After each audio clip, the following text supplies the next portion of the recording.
भाई ने भी एक आगे बैठे हुए जिक्र किया कि मंदोदरी का रोल का क्या होगा। लव कुश रामलीला कमेटी लाल किला मैदान का फैसला है कि मंदोदरी का रोल पूनम पांडे करें, लेकिन आज पूरे देश का साधु समाज संघ आज इस बात के ऊपर लग गया है कि एक महिला जिसके लिए लव कुश रामलीला कमेटी ने प्रयास किया कि सशक्तिकरण होना चाहिए, महिलाएं आगे आनी चाहिए। हर किसी ना किसी महिला का कोई ना कोई अतीत होता है। आज उस अतीत से हटकर अगर वो महिला एक पॉजिटिव रोल करती है तो उसमें क्या बुरी बात है। आज पॉजिटिव रोल अगर वो आकर यहाँ पर करेगी तो हम तो उसके अंदर चाहते थे कि समाज के अंदर एक अच्छा मैसेज जाना चाहिए। समाज के अंदर अच्छा मैसेज तभी जाता जब वो रोल करती, और रोल करेगी तो मैसेज तभी जाएगा। उनको देखकर ऐसे सैकड़ों लड़कियां जो उनके रास्ते को पर चलना चाहती हैं वो रुकेगी, वो कहेंगे कि आज बदल गई है, पूनम पांडे बदल गई है। और जब उनको ये लगेगा कि ये बदल गई है तो उनके जो अतीत के लोग उनको देखने वाले हैं वो लाखों लोग भी जो है चेंज होंगे और उनके मन के अंदर भी एक पॉजिटिव भावना आएगी। इन सब बातों को ध्यान में रखते हुए देश के तमाम साधु संत आज तमाम टीवी चैनल्स के ऊपर इस बात के लिए ऊपर चर्चा के अंदर लग गए कि लव कुश रामलीला कमेटी के अंदर पूनम पांडे किरदार क्यों कर रहे हैं।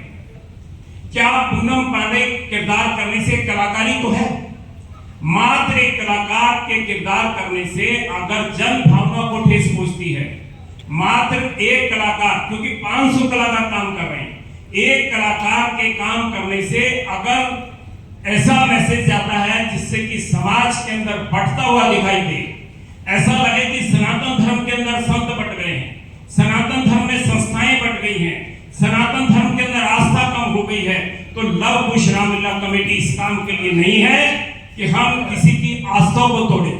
हम इस काम के लिए नहीं है कि हम किसी के दिल को चोट पहुंचाएं।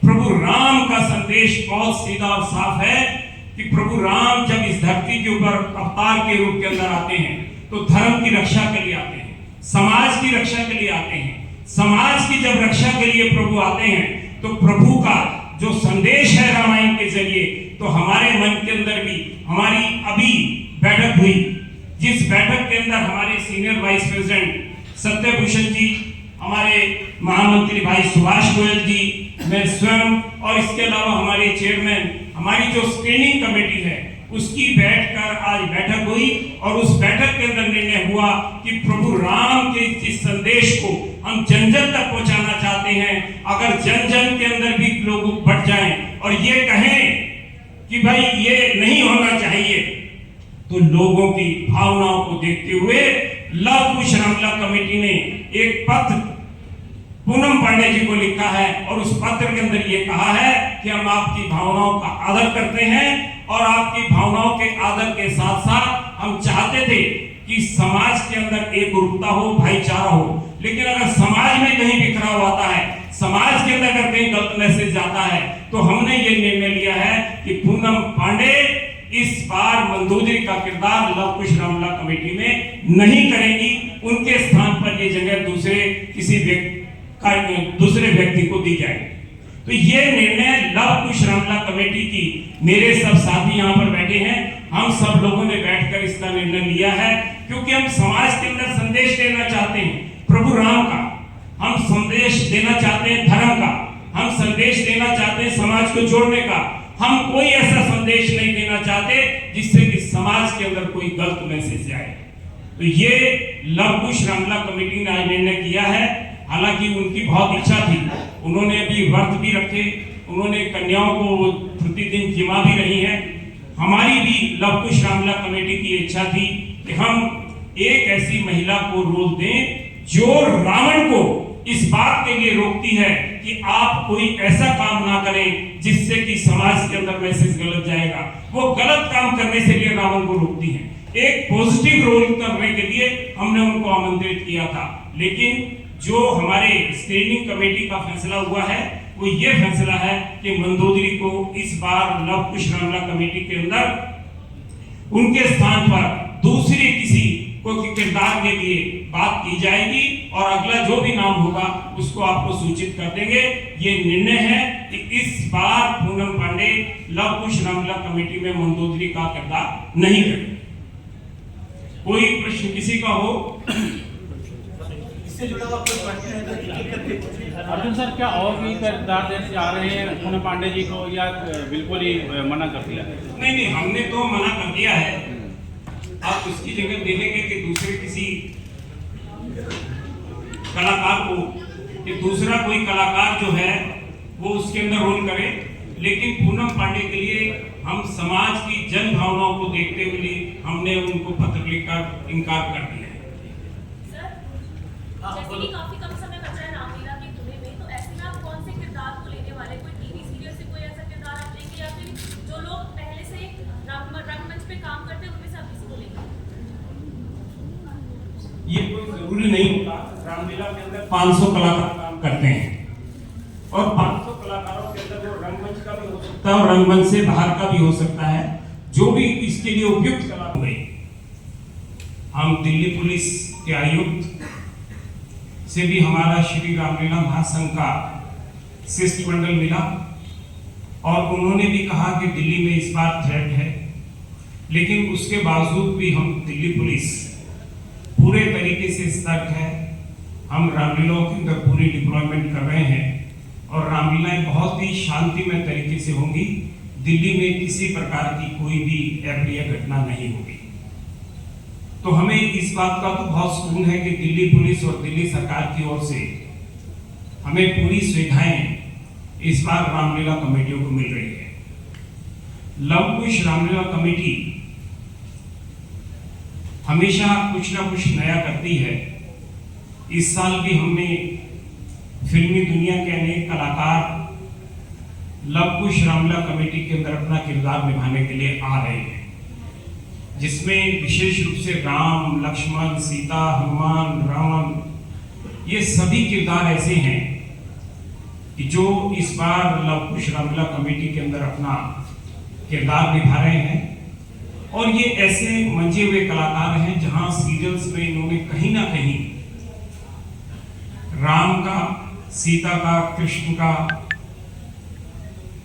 या रावण का कहीं ना कहीं किरदार किया है। इसी संदर्भ में हमने माननीय मनोज तिवारी जी जो हमारे सांसद हैं उनसे अनुरोध किया था, तो वे भी इस बार की रामलीला में भगवान परशुराम का किरदार निभा रहे हैं। इसके साथ साथ राजेश पुरी फिल्म स्टार हैं, वो भी राजा जनक के मंत्री के रूप के अंदर अपना किरदार निभाएंगे। शंकर साहनी जो कि सिंगर हैं वो केवट के रूप के अंदर लव कुश रामलीला कमेटी के अंदर अपना किरदार निभाने जा रहे हैं।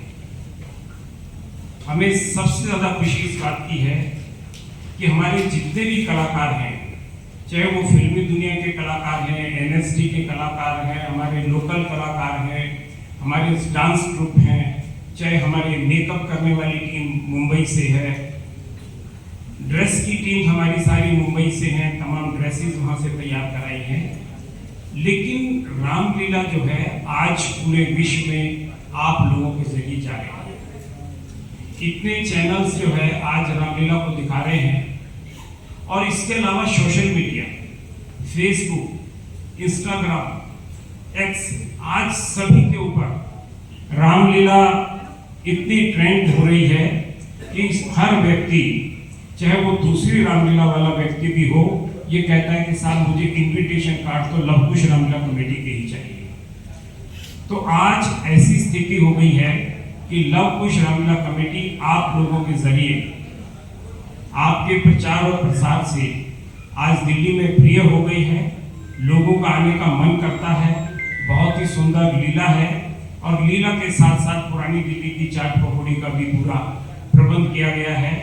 आप सब लोग भी आमंत्रित हैं उस लव कुश रामलीला कमेटी के अंदर पुरानी दिल्ली की चाट पकौड़ी के अंदर अपने परिवार के साथ, अपने बच्चों के साथ आए, क्योंकि रामलीला का मकसद है बच्चों को संस्कार देना।